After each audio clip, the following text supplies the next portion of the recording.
இந்தூரில் வெள்ளை புலி 4 குட்டிகளை போட்டது. அதில் 3 குட்டிகளை அதுவே கொன்று போட்டது.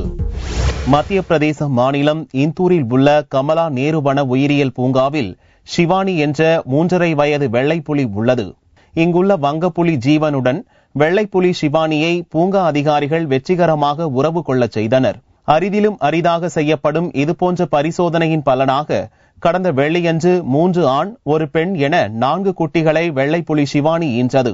ஆனால் சில மணி நேரங்களிலேயே அதில் 3 குட்டிகளை தாய்ப்புலியே கொன்று போட்டது. வெள்ளைப்புலி தன்னுடைய கூரிய பற்களால் குட்டிகளை தூக்கிச் சென்ற காரணத்தால் 3 குட்டிகள் கழுத்தில் பலத்த காயம் ஏற்பட்டு உயிரிழந்தன. ஒரு குட்டிக்கு மருத்துவமனையில் தீவிர சிகிச்சை அளிக்கப்படுகிறது. 4 बच्चों में से एक बच्चा बचा तो उसको भी मदर ने उठा लिया था और लेकिन चूंकि हम लोग थोड़ा शॉक्ड थे क्योंकि इस तरह के 2 इंसिडेंट्स हो गए, 3 इंसिडेंट्स हो गए, तो इसको हमने आइसोलेट करना उचित समझा और उसको हम लोग आइसोलेट किया है और उसको हम लोग हॉस्पिटल लेके आए. अब उसकी हम लोग स्पेशल केयर करना पड़ रहा है क्योंकि उसके ऊपर भी बाइट मार्क है, उसके ऊपर दांत का निशान लगा हुआ है.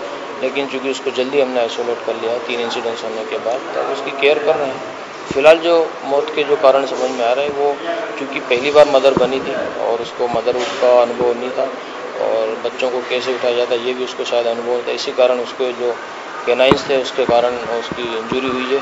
कैनाइन बॉडी के अंदर धंस गए थे, उसके कारण उसकी इंटरनल हेमरेज हुआ और इंटरनल हेमरेज होने के कारण उसकी डेथ हुई. ஒரே நேரத்தில் 4 குட்டிகளை வெள்ளைப்புலி ஈன்றதும் சந்தோஷத்தில் திளைத்த வன உயிரியல் பூங்கா அதிகாரிகள் அவற்றில் 3ஐ தாயே கொன்றதை அறிந்ததும் அதிர்ச்சி அடைந்துள்ளனர்.